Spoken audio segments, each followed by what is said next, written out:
The answer is yes. The tips in this video apply to all phones and not just my phone.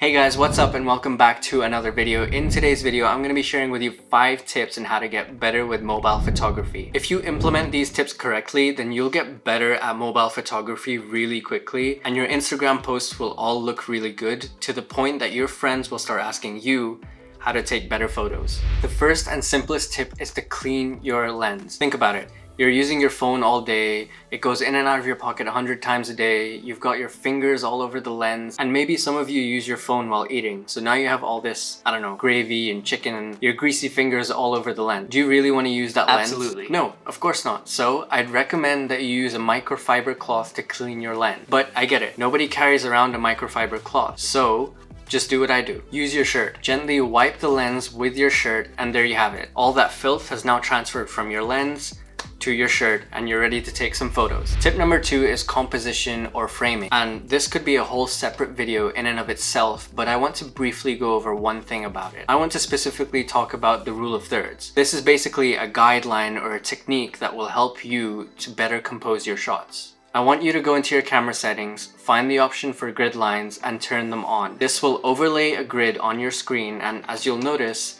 it'll break down the frame into thirds. You have 2 vertical lines and 2 horizontal lines. Now, when you're taking a photo of, say, a person who would be the subject of the photo, I want you to try and place the person along one of those grid lines, and that's going to give you a more interesting composition. If you want to take it a step further, then try to position the subject's point of interest at one of the points of intersection. What I mean is place the body of the person along one of the grid lines and their head or maybe their eye at one of the points of intersection. Or if you're taking a photo of a flower, then position the stem along the grid line and the petals at the point of intersection. If you place your subject along one of the grid lines, then it makes your shot much more dynamic and it balances out all the elements, which gives you a much more interesting composition. Plus, you can also use the grid to level out the horizon. Perspective is everything. Guys, photography is a creative field, so stop taking boring photos from eye level. If you want to grab someone's attention, then you have to show them something they've never seen before, or at least something they're not used to seeing. So taking photos from eye level means you're showing people what they've already seen. Instead, move around, try and bend your knees, take a photo from a lower angle or maybe even a higher angle. Move left and right and experiment with different angles. Now you don't have to lay on the ground just to get a completely different shot. You could literally move a foot in a certain direction and that's going to give you a whole new perspective. I also want to add that this is a DSLR and this is a phone. You see the size difference? So use that to your advantage.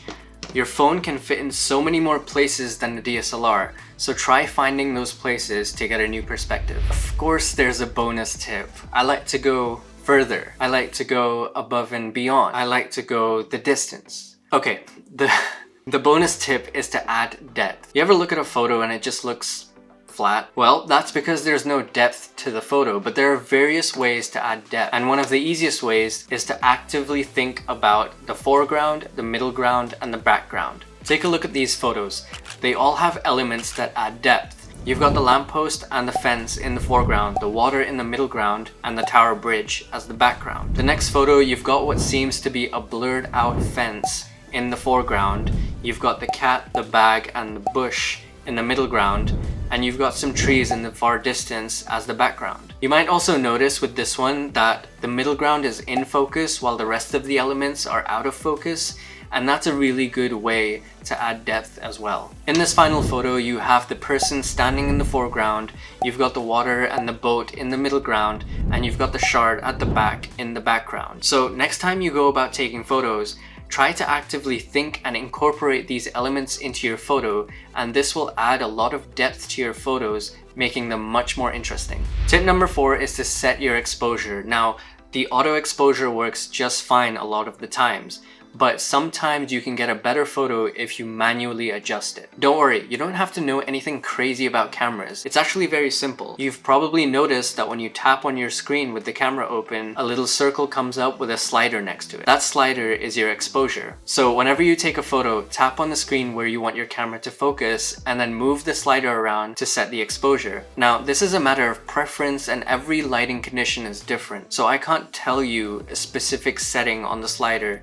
that's going to give you the perfect exposure for the perfect photo. This is just something you'll have to experiment with and get used to, and chances are whatever seems good to you is probably great. Final tip of this video is burst shots, and this is a bit of a fun one. Let's talk about portrait photography when you're taking a photo of a person. Most of the time, if not all the time, you're taking a photo of a person who's standing still and posing. But what if you got them to move around? See, sometimes you can get better photos when the person is moving around because it looks more natural. So you could ask the person to walk towards the camera as you take burst shots. You could ask them to play with their watch or play with their hair. Make sure their movements make sense and they're not just uncontrollably fast. Otherwise, all your photos are gonna come out of focus and blurry. I guarantee you, if you do this right, you're gonna have better looking shots which look more natural. You're gonna have a lot of fun, and you'll at least get 1 or 2 photos out of each burst of shots that you take. So those are all the tips, but it's important to note that these are tips and not rules. As I said, photography is creative and subjective. You don't have to use these tips to get great photos. I'm sure the photos you currently take look great, and what looks good to you might not to someone else, and vice versa. Try out these tips, experiment with them, and if you post any photos, then tag me in them.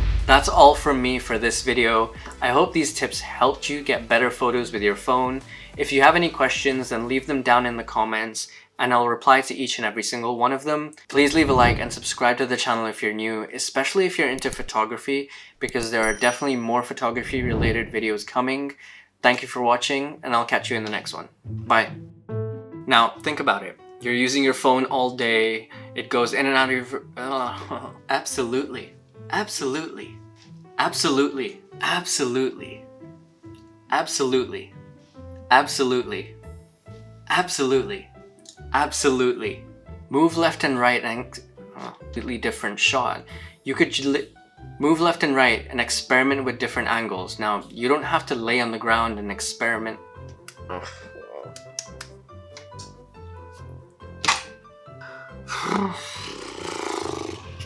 Finally.